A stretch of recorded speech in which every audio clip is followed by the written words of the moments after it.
Hi everyone! It's been a while since the last video dahil tulad ng karamihan, life happened to us. So this trip happened last August 2023 pero it's just being narrated at this time. 6 months after the last Iloilo Guimaras trip, we are back with another set of friends. Nagkabiruan lang sa comment section ng isang IG post. Then we're here. And by the way, thank you to all who watched our last video. Touchdown Iloilo, and we are now going to the downtown of Iloilo City. And while papunta kami doon, nagkaroon ng first problem, which is our Airbnb. So apparently hindi kami naka-receive ng check-in code, and we found out that there was a system glitch. Pagkadating namin, we really tried to find ways na masiksik lahat ng food trip na pwedeng gawin since 3 days lang kami for this whole trip. And before kami pumunta ng Antique, dumiretso kami sa Molo Plaza, which we believe is one of the centers in the heart of Iloilo. And so pansit molo kaagad, and ang paborito naming puto. Yan. Magutom kayo guys.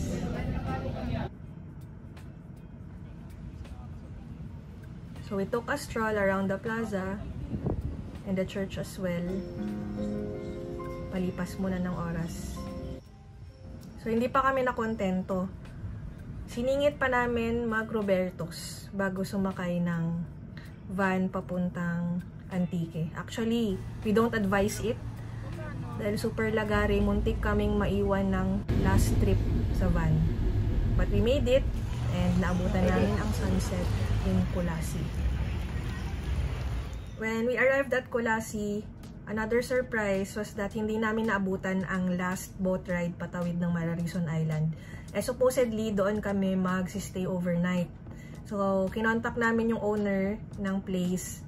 At buti na lang, in-offer niya na doon na lang kami mag-stay doon sa isa pa nilang property, which is called Enrique Hill. So, hindi artista ha, yung Enrique Hill na H-I-L-L. So, doon kami nag-stay for the night. Buti na lang at may vacant pa. Ganda ng view in the morning from Enrique Hill, and what we're seeing in the video is the Pasig mountain range. Ayan yung tinulugan naming cottage, and we took our time in the morning to stroll around and magpahangin and look at the nature surroundings.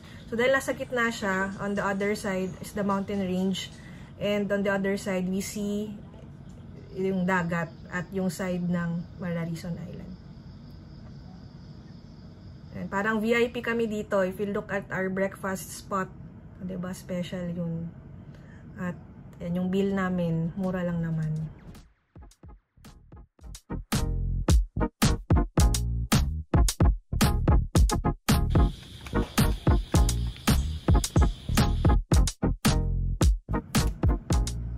Super bait ng owner ng place. Hinatid niya kami sa port kung saan kami tatawid for Mararison Island. So, dala na namin lahat ng gamit as we said goodbye to him. So, you need to visit the local tourism center to pay environmental fee at saka yung boat ride fee na rin. So, research nyo na lang, baka nagtaas na yung prices. But as of our last trip, it was 1,000 pesos per boat. Since apat kami, hati-hati na lang kami. 250 each. One way to Mararison Island and vice versa. Mararison Island is relatively small. So, pwede siyang gawing day trip. And like in our case, we decided to do a day hike dun sa kanilang hill. And it's beginner friendly, so pagdating nyo rin, madali lang naman, may mga nakaabang na tour guide na sasamahan kayo for the day hike. I-explain nila yung pamumuhay nila doon, and kasama nyo siya papunta at pabalik. And usually sa Mararison Island, pwede rin kayong mag-homestay if you'd like. Yun lang, dapat nyo wag nyo kami tularan, agahan nyo yung biyahe from Iloilo so that makatawid kayo habang may araw pa.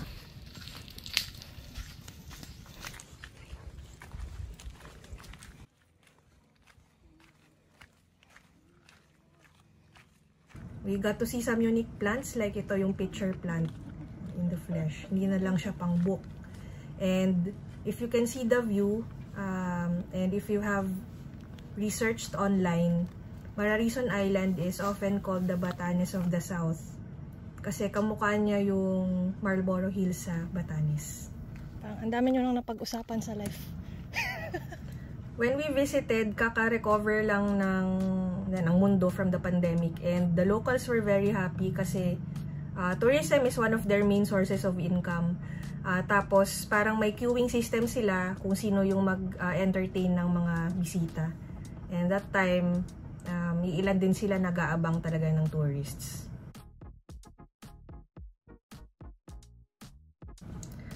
Lesson for the day, careful sa drone. So, wag masyadong paliparin sa alanganing lugar kasi matutulad kayo sa amin na nag-crash ang drone. Buti na lang may find feature at nahanap namin siya using a sound. Ang hirap-hirap hanapin sa damuhan.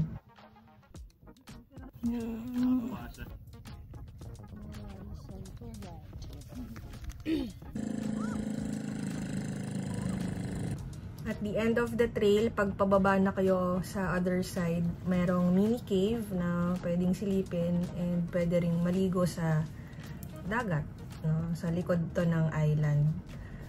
Another tip, kami kasi inabutan na kami ng tanghali, sobrang init. So, nag-decide kami na hindi na namin kayang i-hike yung dinaanan namin. So, yun, nagpa-rescue na. Sumakay na kami ng bangka pabalik dun sa starting point. But yun, if you'd like to experience the full hike, agahan nyo. Yan, one of the best parts ng Mararison experience, itong home-cooked meals.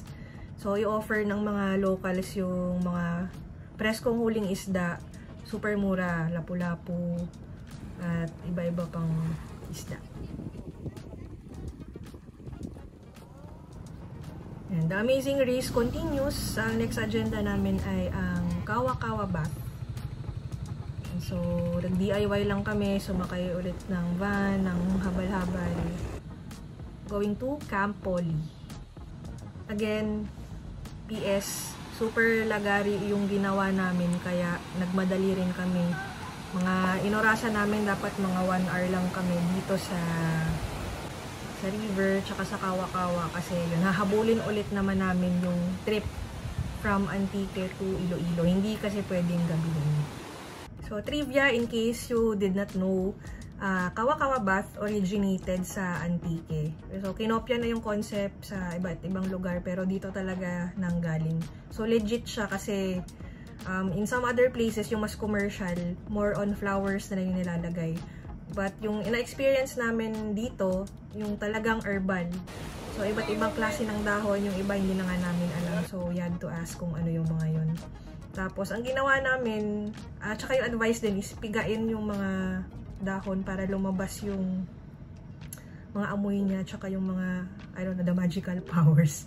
Char. So, ayun, enjoy naman. And, nakaka-relax talaga, especially na galing kami sa mahabang biyahe. But, again, tip, agahan nyo.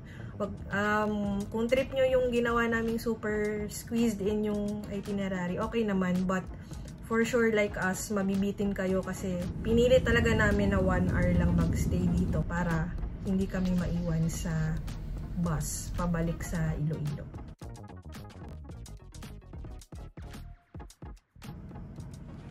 Noong time na bumiyahe kami, hindi pa ganun kaganda yung mga kalsada from Iloilo to Antique and vice versa.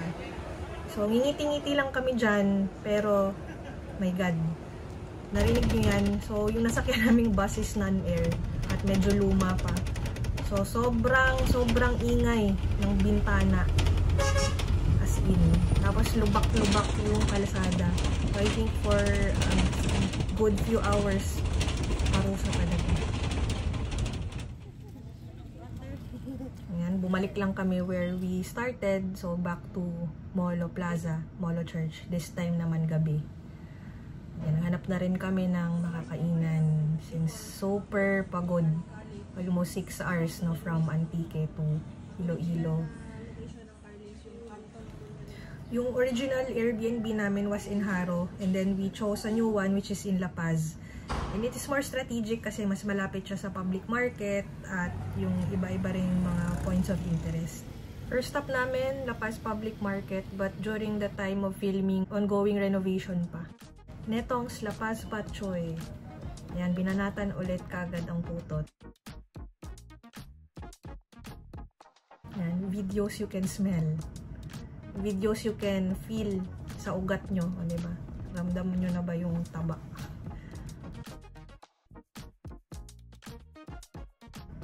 Para masarap, solid.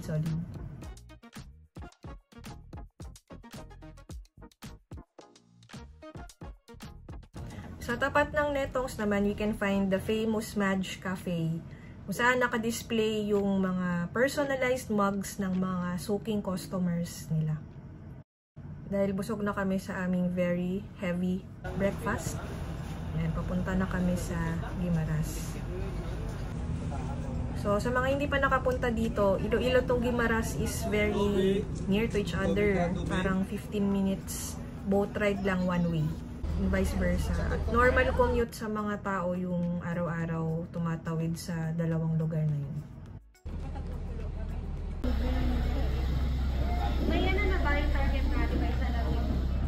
If hindi kayo prepared sa itinerary, pagdating nyo kagad ng Guimaras, the tourism center is there to help suggest yung mga pwede nyong puntahan depending on your time frame tsaka sa budget.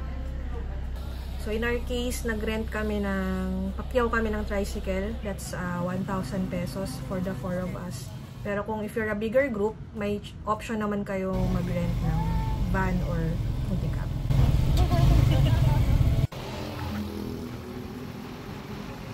So kakain ulit, syempre. Sikat ang Guimaras para sa kanyang mga mangga and everything mango. Inuna na namin ang pit stop sa Guimaras for the very famous mango pizza.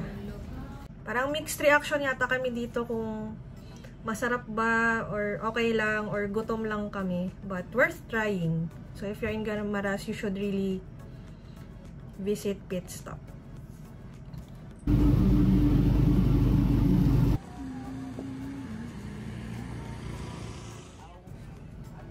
So next we went island hopping. Then for that, you have to enter one of their resorts. May entrance fee. And then separate pa yung bayad for the private boat. And also the tour itself. Depende ulit sa size ng group yung presyo. Flexible ang island hopping tour depending on the group size and also the number of hours na you are willing to take for the tour. And they will also adjust kung ilang spots yung pwede nyo mapuntahan in the number of hours that you have chosen. For the Guimaras Island Hopping Tour, magkakalapit lang yung points of interest at medyo mabababaw lang naman yung mga swimming spots. So, mostly pwede yung gawin dito lumangoy and also mag-snorkeling. And to see some of the coral reefs and also yung mga iba't ibang species ng isda underwater. Bababa tayo, apat? Okay.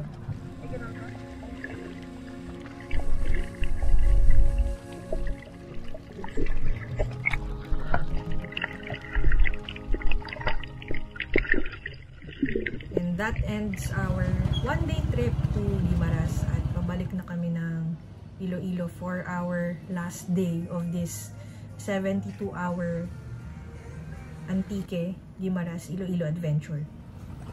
This next segment is called Kasalanan Mo To Erwan. Ayan, food trip in Iloilo because during the time of this trip, nagkasabay din na pinublish ni Erwan Yusaf yung food vlog niya ng Iloilo Eats with some of the locals. So, naging agenda namin ay puntahan lahat kung kaya ng mga na-feature niyang food spots doon sa video na yun. Kasi kakain ka lang tayo dito.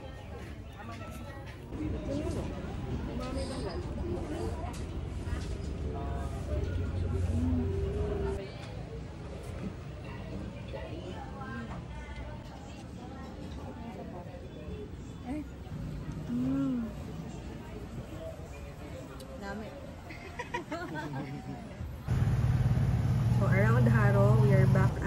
Club kung saan din kami nagrenta ng bikes namin last time. So, mura lang dito guys.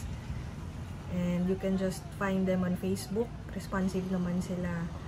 And pwede nyo na din rentahan ng whole day. Sobrang nag-enjoy kami sa food trip na to at nakapag-bike trip pa at the same time while visiting those places. And we would say na definitely hindi siya hype. And it even went beyond our expectations, especially yung freshness ng isda. And even dun sa breakthrough, favorite namin yung lato. Sabi nga namin parang popping boba. So, napakalaki. Parang not the usual na makikita mo sa other places sa paligid. So, enjoyable talaga and we highly recommend na try nyo rin if you have the time. Try to see kung mayroon kayong trip in one or more of the places recommended by Erwan sa video niya. And nilagay din namin yung link sa description ng video niya. Mauna ka na lang!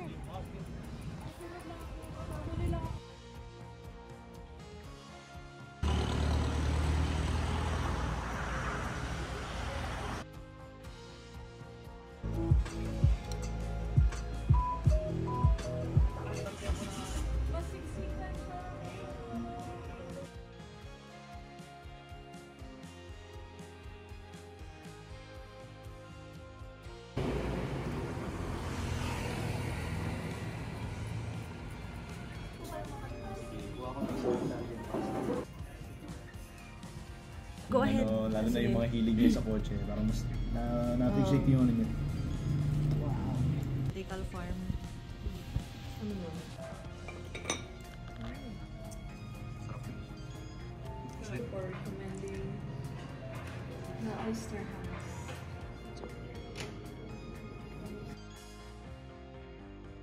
Sige po.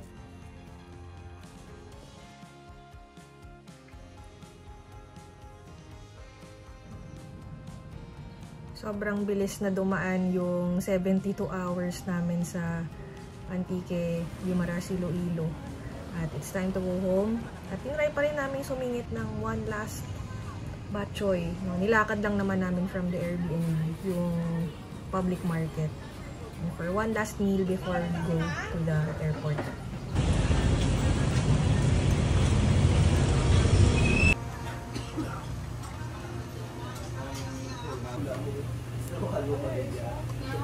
Alicia. Teds? Mas tamis ni.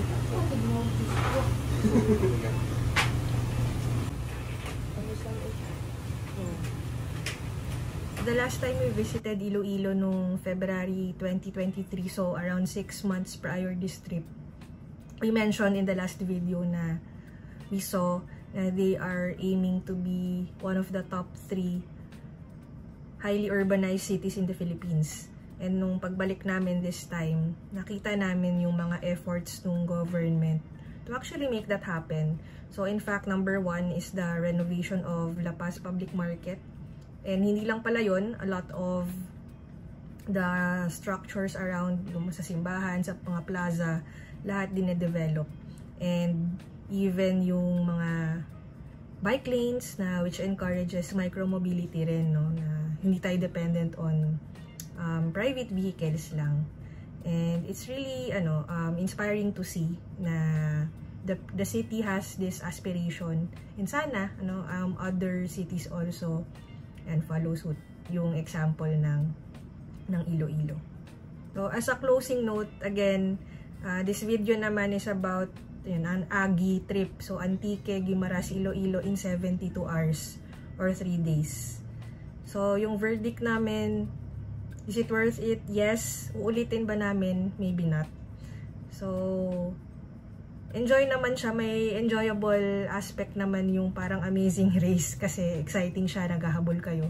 But siguro para mas enjoy, mas maramdaman nyo yung bawat experience, bawat lugar nang hindi nagmamadali.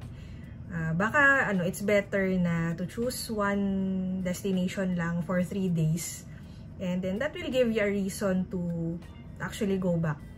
So halimbawa kung hindi kaya, yung Antique ay separate. Yung Iloilo and Guimaras, as we shared in our last video, pwedeng pagsabayan kasi nga mas malapit lang, pwedeng mag day trip lang sa Guimaras, madaling tawirin, madali rin makabalik. But then again, consider if you're planning for your itinerary, kung gusto nyong gayahin, we strongly advise na either tatanggalin nyo yung Guimaras or extend siguro 1 more day, kasi nga mauubos yung isang araw nyo, yung travel pa lang ng Iloilo to Guimaras, Iloilo to Antique and vice versa, kasi nga 6 hours one way. At kung tatawid pa kayo ng Mararison, that's also another story. So, but all in all, masaya. And we hope na more people also get to explore our local destinations. Kahit hindi yung mga super sikat lang, but be curious, be interested sa iba't ibang lugar, kultura, and get to interact with our fellow Filipinos across the country. Yun lang. So hopefully you got something out of the video, and we're happy to share our travel experience. Thank you for watching.